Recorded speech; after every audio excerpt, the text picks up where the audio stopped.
Assalamualaikum warahmatullahi wabarakatuh. Hello guys, my name is Nurulfia Badria. Assalamualaikum everyone, I'm Zahrawani Syam Hartono. Assalamualaikum warahmatullahi wabarakatuh. Hello guys, I'm Nila Setia. Halo, Assalamualaikum. I'm Asma.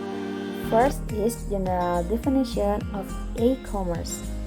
E-commerce is the process of buying and selling transactions carried out via the internet. E-commerce has several advantages compared to traditional commerce, including that the buying and selling process can be carried out anywhere and anytime. E-commerce in Indonesia developed 1999 until now. Along with development is always accompanied with improvement. E-commerce is considered a legal buying and selling process according to MUI, NU, and the next slide. Definition of e-commerce in the Islamic law. E-commerce in the Islamic view, buying and selling means exchanging goods for goods to become personal property, and there is a transfer of ownership. It comes from the word ba'a, which means extending hands to each other, because both sellers and buyers extend their hands to give and receive goods. Al-Mughni Ibnu Qudamah 6 or 5. And the next, the Dalil of Al-Baqarah verse 275 states, A'udzubillahi minasyaitonirrajim, wa ahallallahu al-bai'a wa harrama riba. Meaning is, and Allah has permitted buying and selling and prohibited usury. Quran Surat Al-Baqarah 275. And 2 is, whoever performs salaf, so do it with clear measurement and clear scales, up to a certain time limit. Hadis riwayat Bukhari. And third is, you believe, if you don't do your congregation in cash for the specified time, you should read it down. Quran Surat Al-Baqarah verse is 282. Okay everyone, now we move to pillars of e-commerce in perspective Islam. In Islam, e-commerce is legitimate form of business as long as it's considered to the principle of Islamic law.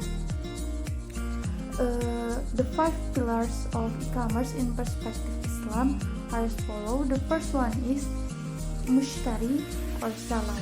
Mushtari is a person who sells goods and services online. The seller must be a Muslim or non-Muslim who is legally allowed, be like mukallaf, and capable to conduct the business. And the second one is buyer or ba'i. Buyer is a person who purchases goods or services online.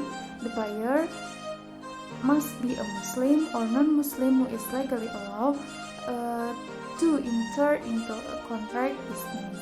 And the next one is mabir. Mabir is subject matter. The subject matter of an e-commerce transaction must be something that is permissible in Islam, halal. This includes goods, services, and digital products that are not prohibited by Islamic law. And the next one is ijab qabul. Ijab and qabul are the over and acceptance that constitute a valid contract in Islamic law. In the context of e-commerce, ijab and qabul can be expressed through online means, such as clicking a button or entering a credit card number. And the last one is expedition. The shipping company is an intermediary or wakalah in the course of this online sale. The shipping company is responsible for delivering the good purchased to the buyer, and it is acting on behalf of the buyer.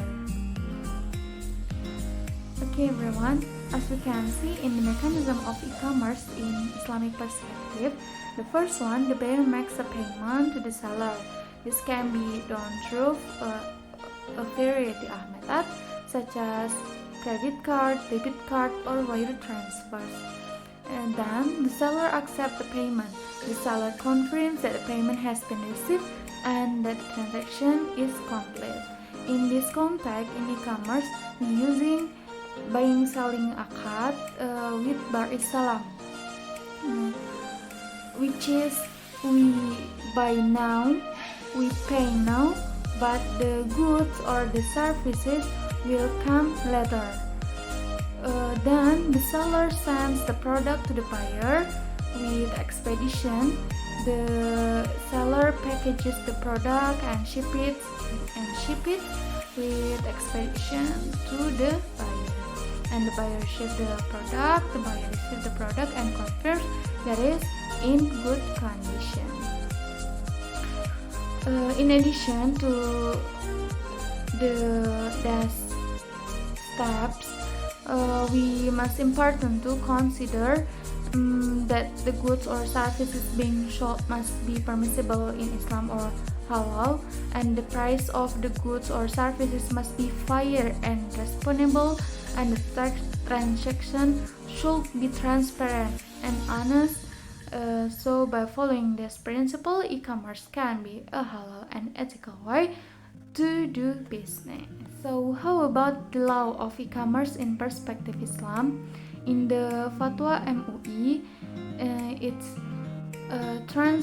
must transparency and consent. Transparency, which means the buyer and the seller must be provided with accurate information about the good or services being sold, including the price, description, and terms of the transaction.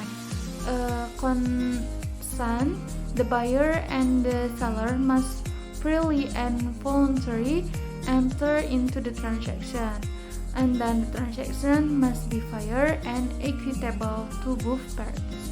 Transaction involving haram goods or services or riba or gharar are prohibited. Okay, next for terms and condition of e-commerce. The first pillar of buying and selling in e-commerce transaction, the existence of a merchant or seller in e-commerce transaction is an institution, a trusted online shop. Its existence is clear both in terms of the identity of the owner and in terms of integrity, or can be trusted in selling its products. And second pillar, e-commerce transaction is object. The object of transaction in e-commerce are goods, service, and information. Even though these products are not communicated directly with their own eyes, however, it is only an image from a computer screen via the internet accompanied by information or explanation regarding the warehouse of the item. Starting from the brand, quantity or number of goods, quality, price of goods, transaction process, goods delivery process, and number of goods available. Okay, for third pillar, e-commerce agreement.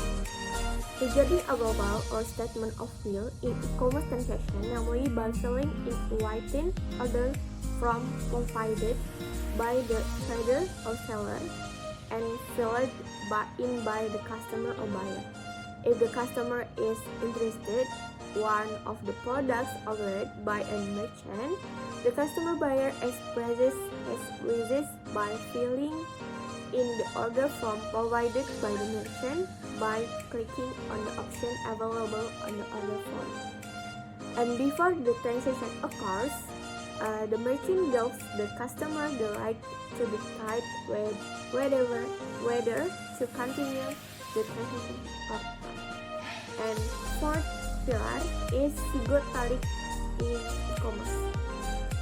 Sigotalik or statement of willingness of both parties or seller and buyer in e-commerce is visible when the transaction is carried. The willingness all parties involved is in accordance with Surah An-Nisa 5 and like contain the meaning of willingly without any consent or pleasure. Okay guys, next we're gonna talk about the implementation of normal activities in e-commerce. So like my friend said before, the electronic commerce is the selling and buying with the different terms of payment and sending the goods. So online buying and selling with the existing producers, namely by the agreeing to purchase goods with the payment made upon approval and sending the goods after the approval, has also been carried out since the time of the Prophet Muhammad. This is contract and buying and selling is called asalam. So what is asalam? Asalam or ba'i asalam is a sell and purchase agreement with the payments in full in advance while the goods are delivered later. Asalam also means selling something without seeing the item or its appearance, and the seller explains the nature and condition of the items within the seller's responsibility. Salam is contract for goods that are guaranteed with a medium of exchange or cash in the contract assembly. This is in accordance with the Shafi'i and Hanbali schools of thought. Okay guys, after we talking about the implementation of akad in e-commerce, so actually many more the implementation in the digital economy. So implementation of Sharia contract in the digital economy includes the use of Islamic economic principle in the transaction and business model in the digital space. Some Sharia contracts that can be applied in the context of the digital economy and some relate to for the first is mubaha or profit sharing. So implementation of mubaha in this digital economic is like crowdfunding. So crowdfunding business is model that uses mudorobah principle. Crowdfunding often provide a platform for entrepreneur or project that need financing, and investor participate by donating funds in the form of mubaha. For the example is crowdfunding platform such as Capital Gold in Singapore, which offers financial principle and small business under the mubaha principle. Second is ijarah or rent. The implementation of ijarah is business model of digital subscription or rental service provider such as video streaming, where customers pay to use the service for a certain period of time, like Netflix or Spotify or the other apps like that. The third is musyarakah or business partnership. The implementation of musyarakah is Sharia compliant investment partnership in technology of project or digital startup where capital and risk are shared between partners. The fourth is akad salam or future by the self-transaction like I said before. The pre-order or product order business model where buyers pay in advance for product that will be in the future. The last is wakalah or agreement of representation. The use of agents or representation in online transaction where the agents act on behalf of the buyer to make purchase or other transactions. Maybe this that I can share to you guys and many more the implementation of the akad Syariah. Okay, next we will help by friends. Okay, and the last, the conclusion from the Islamic law point of view. It can be concluded that what is meant by e-commerce is an electronic transaction of selling or purchasing goods or service, whether for business, household, individual, governments, public or private organization carried out via the internet or computer network. Islam regulated the ins and outs of aspects of human life, No exception is online trading via the internet is e-commerce. For watching, bye. Thank you for watching. Thanks for watching. Wassalamualaikum warahmatullahi wabarakatuh. Bye guys. Thank you for watching. Wassalamualaikum warahmatullahi wabarakatuh. Bye bye.